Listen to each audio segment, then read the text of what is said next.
thank you, Dinah, for allowing me into your home to chat to you. You are, of course, standing as the Labour Party candidate for Ceredigion in this election. You did it last time. I did it last time. You're heavily involved in the local community as a local activist. Yep. As a councillor. Town councillor. As a town councillor. But yet still it seems that a fair few people in Ceredigion don't know you're around. What would you like to say to them? I don't know if they don't know I'm around. I think that probably because the last 4 or 5 years my activity has been focused either on kind of quite specific campaigns, or it's been focused here in Lampeter. I think that what happens in Ceredigion, probably the same as anywhere, is that there are kind of little bubbles around things, and I have been in the Lampeter bubble, so everyone in Lampeter knows who I am. Outside of that, in terms of my sort of general campaigning profile or activist profile, I'm known for like 1 or 2 campaigns elsewhere, and they're both up in Aberystwyth. So I think there's possibly a kind of lack of a kind of general knowledge about me and who I am. You fought against the closure of Bodlongdeb, didn't you? I did, yeah. And you also was successful in helping to save the eviction of some Aberystwyth pets.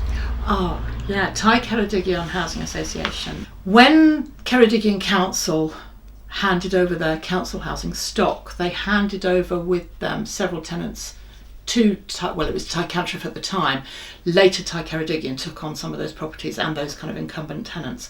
But also in the meantime, Thai Ceredigion had been renewing tenants or accepting tenants into their properties who had pets. Even though apparently they had a non-pet policy in certain tenancies, they still kind of like waved tenants through. So tenancy agreements were signed with tenancy officers being fully aware that the incoming tenant had a pet, and yet they were allowed in. Specifically dogs were perceived to be the issue, but they were perceived to be the issue in accommodation that had like a shared entrance. So if you had your own front door, there wasn't an issue. But they basically said to a number of tenants in housing that had shared doorways and shared access, they said to them basically they had to get rid of their pets. So me and a few other people kind of did a bit of campaigning to try to prevent those evictions from happening, or to make sure that, and at this very point in comes my dog Arthur, hello. So they tried to ensure that we tried to ensure that those tenants were able to keep their tenancies and their pets. And in fact, it's kind of worked, even though they, Thai Ceredigion never actually said, okay, we accept that you can keep your pets, but they haven't enforced any action to try to remove the tenants with the pets. So there's kind of this stasis has developed, and it's not really moved either way. Looking at this and other issues in general, you seem to have quite a deep sense of passion and sense of justice. Yeah. Where does that come from? I don't really know. I come from a family that has a kind of quite strong left-wing political base to it. Where did you grow up? I grew up in London, northwest London. That was like the late 60s and the early 70s. I think it was a very different time. There was a much stronger sort of acceptance of kind of commonality of the welfare state and the commonality of the benefits of education being something that not just kind of like lifted you up, but actually broadened you as an individual. So we don't really have that anymore in terms of our kind of everyday lives and our everyday discourse. Things have been kind of reduced down to a much larger degree, but I think we were much closer to the formation of the welfare state. You know, in that time, it wasn't very long before that the welfare state had been formed, you know. Whereas now we're a lot further away from it, and we've had sort of like neoliberal governments since Thatcher that have actually, the whole purpose actually has been to destroy that fabric, that kind of common understanding that we have with each other, and actually insist that we are individuals rather than, in fact, Thatcher, there is no such thing as society. The whole point of what she said was actually that we are individuals. We're not joined up. We're not together. We're not working together for the common good. We're not working together to protect each other, which is actually what the welfare state is designed to do. So I think in that way it was very, very, very different. It was also really different because we could play out in the street in London, which is something that you wouldn't even imagine that children would be doing now. But we were out playing out in the street on our bikes, running up and down the pavements, totally unsupervised, every day after school and all day during the holidays. And that was our lives, was outside, and that doesn't really happen anymore either. So very recently, yeah. I had the privilege of watching a production called Sorry We Missed You by Ken Loach. Yeah. Very touching film. Yeah, I think it's a really extraordinary film, actually. I think what really got to me, and what really gets to people about it, I think, is the kind of the ordinariness of the tragedy of people's lives as seen in that film. So it's like the father in that film in a way is like every man, and the wife Abby, she's like every woman, of course, and that family is like every family. The wife Abby, of course, was a community carer. She was. Who wasn't getting paid an awful lot. No. And then you had the father, who seemed to be on this really awkward contractual terms of employment that seems to be common. Yeah. Do you think that's a commonality that's come about since the last 9 years of Tory government? Yeah, I do think it is. And it's to do with the kind of the destruction of trade unions, and it's to do with all of those changes to kind of legislation governing work, and it's to do with the introduction of 0-hour contracts, which, I mean, you never had formal 0-hour contracts. I've got a 0-hour contract where I work at the university, yes I do, although I work in support, and actually, you know, I work pretty much full time, or I did until very recently, but in fact I am employed on an hourly basis, and it's really, really, really difficult. So I don't get paid during the holidays. I mean, look, you know, I'm at the upper end of 0 hours, you know, but I don't get paid during the holidays. It's really difficult to kind of plan. I only get paid for the hours I work, so I might have 25 hours of work booked during the week, but in fact I might only work 12 of those hours, and that's all I'll actually get paid. And if a Labour government came in, would it change that? Yeah, it would totally, because they're going to get 0 hours contracts. So I mean, I would actually be contracted to work for the hours I'm contracted to work, and I would be paid the wage that I would expect to be paid, and that would be paid to me on a monthly basis, rather than, and I would know each month what was coming in, so I would be able to plan.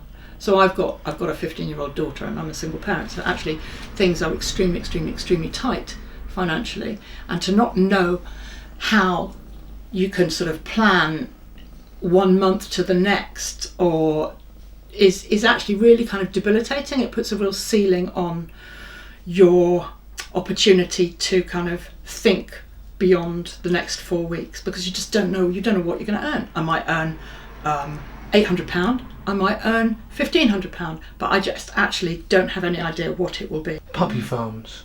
Yeah, what about them? You're not a fan, are you? I'm not a fan of puppy farms, no. I'm really not a fan of... Obviously, I'm not a fan of illegal and unlicensed puppy farms. You're certainly a fan of your cat and your dog. Well, he's really chilled out, isn't he, now? I was a bit worried he might come and cause trouble because he's a teenage thug. But yeah. Yeah, no, I do like animals. I mean, you know, I've got a kind of...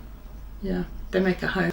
What do you think of recent calls for vets to be investigated over their involvement in the Welsh puppy farm industry? Look, I don't know. Most of the vets that I know a few vets because I've got a few animals. So most of the vets that I know are absolutely committed to good animal welfare, no matter whether it's someone's domestic environment or whether it's a more commercial environment. I don't know what to say about that. I wasn't part of the team that investigated it. I haven't seen the evidence for it. I do know that there was a documentary, wasn't there, which was critical of some vets' roles in it. But I wouldn't like to say, because I genuinely don't know about that, and I'm not going to sort of start lambasting people when I don't know the circumstances. What I do know is that there are licensed breeding establishments in Ceredigion and in Carmarthenshire that are licensed for up to 90 breeding bitches. I think there's one that's even licensed for up to something like 120 breeding bitches.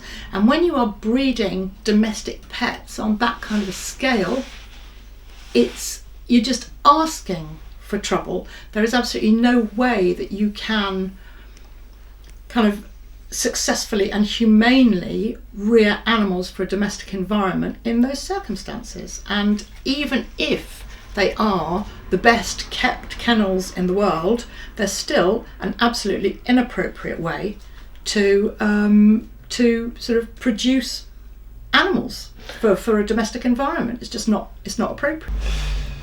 Boris Johnson was head of his student union. Do you have anything similar to show off about?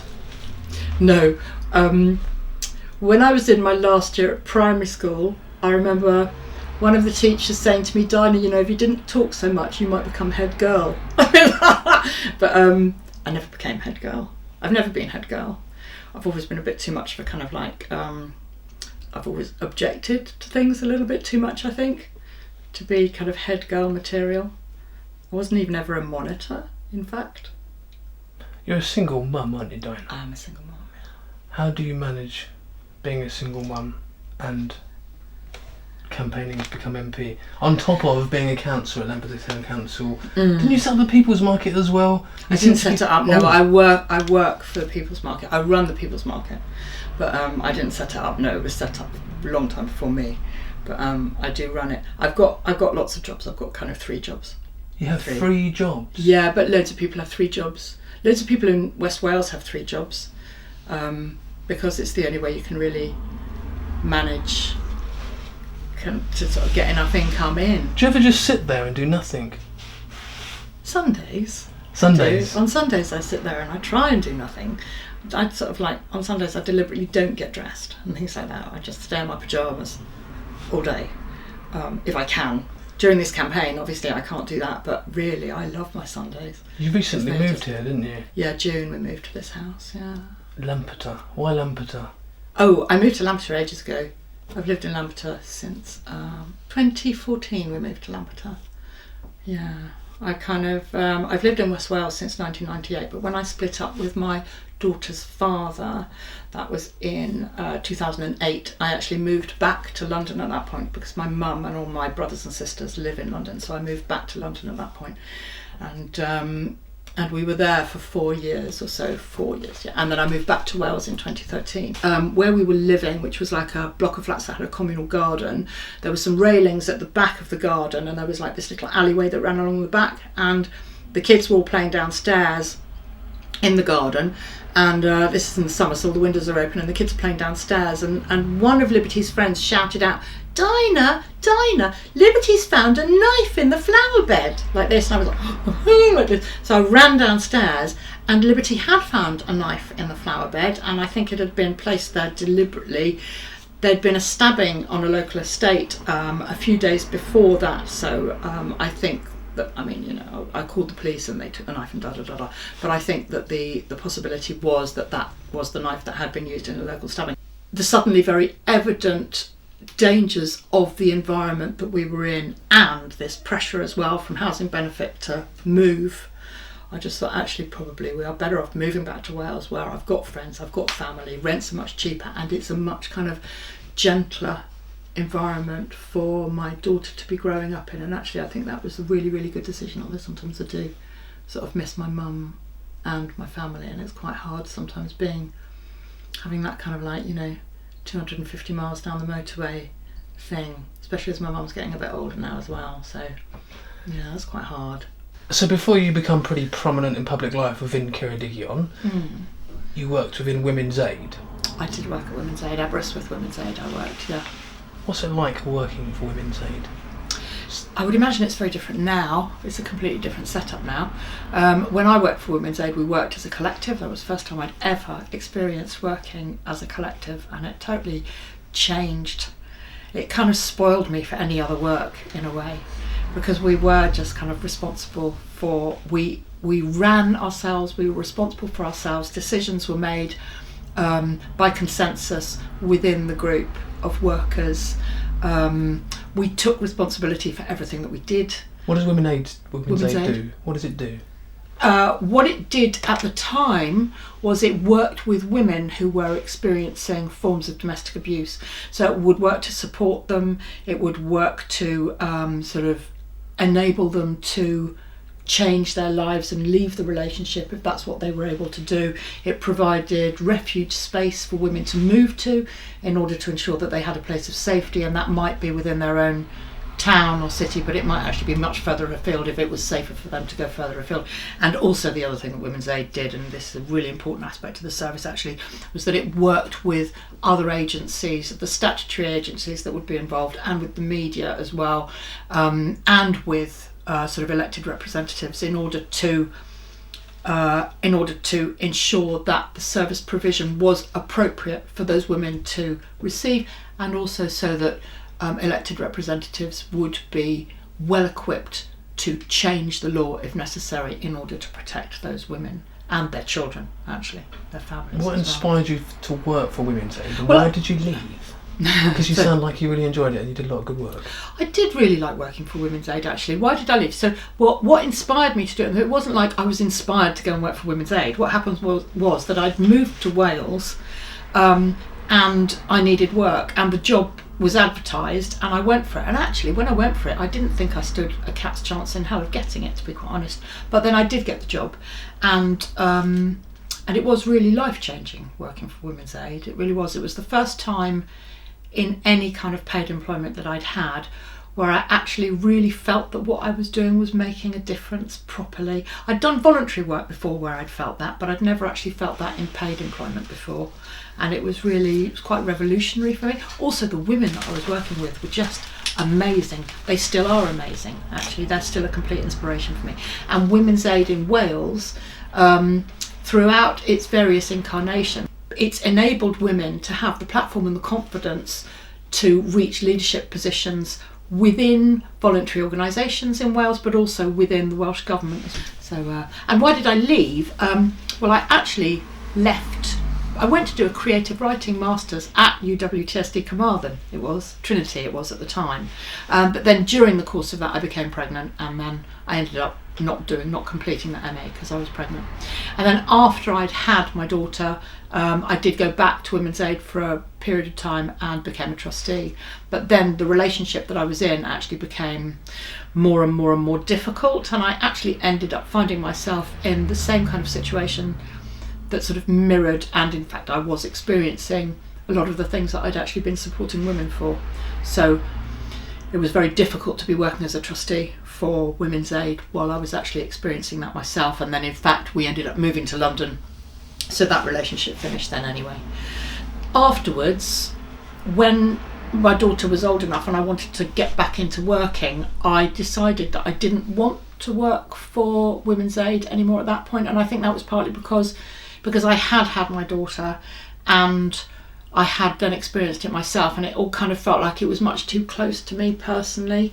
And I think for that kind of work you do need to have really strong boundaries, you do need to have a really kind of very clear sense of distance in what you're doing. You can't be emotionally involved with the women you're working with. It's actually inappropriate and it can be very dangerous, and I just didn't feel that I had that kind of separation from them. I felt like I was one of them, and I was, so I couldn't do that.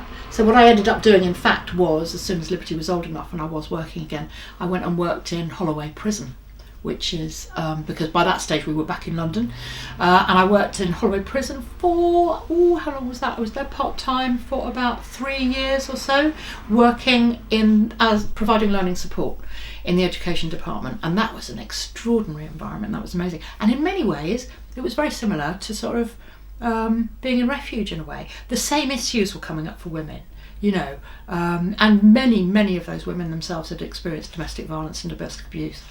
So it was a really fascinating environment, very difficult, very challenging emotionally, but also highly rewarding and absolutely amazing environment. Working with them in an educational setting was just brilliant. That again was a really good job. A subject that I've been really looking forward to bringing up with you. Will you be doing anything to challenge NKIL, schools like Penglis and Aberystwyth, for calling it a behaviour management and disciplinary process? That's it. NKIL is the use of isolation booths within schools. I think the idea of it is that it's supposed to provide a kind of still, quiet place where people can kind of reflect on their behaviour and the consequences of their behaviour. Do you think it's a space that's appropriate for someone with autism or Asperger's? I don't think it's a space that's appropriate for anybody, particularly for people who are neurodiverse, you know, or people who are experiencing kind of challenging emotional situations, people with mental health issues. It's entirely inappropriate for them. But I don't think it's good for anybody. How can it be of any value to anybody to be forced to sit in a very small cubicle with nothing around you and only like walls around you? Would you say that it contravenes people's basic human rights? I think it probably does. I think it just seems really, really kind of strange and old-fashioned. It's specific to Wales, isn't it? Form of discipline. No, it's not. There are schools in England that use sort of those kind. There's actually a campaign run by one of the teaching unions called Ban the Booths, and I think it has had some success actually in trying to raise awareness of the inappropriateness of that kind of punishment. The issue is that in a time of austerity, the implementation or introduction of certain measures are kind of justified through sort of kind of a consideration of them being useful or appropriate. But in fact, the reason that we have those kinds of discipline booths is actually because there is no money for staff, there is no money for teaching assistants, there is no money for the kind of pastoral care, the wider pastoral care that students need. And I just think we need to be providing environments for young people and children to learn in that are actually safe spaces, where we're not talking about sort of extreme measures of isolation and punishment. There were 3,606 votes between you and Plaid Cymru at the last election. Are you going to win? What can you say to reassure Labour voters that it's worth voting for Labour in this election? I think that every Labour MP that we can get is going to count in terms of us being able to realise the manifesto that we have. If people want to vote Labour, then they should vote Labour. If everybody that I heard say, oh, if I thought Labour would, I'd like to vote for Labour. I'm a natural Labour voter. I'd like to vote Labour, but they're not going to win, so what's the point? If every person that said that to me voted Labour, actually, we would win. You know, we would actually win. All I can say really is that again, what we need a strong enough mandate to be able to make those radical, deep, systemic changes that is absolutely vital that we make in order to save the NHS, in order to mitigate the damage of the climate crisis, and in order to sort of like repair the terrible damage that austerity, the Tory Lib Dem and Tory austerity has done to the UK and to Wales. And I would urge absolutely everybody that feels that way to use their vote to vote in a Labour MP who can actually help to realise those changes. There's no point in voting for Plaid.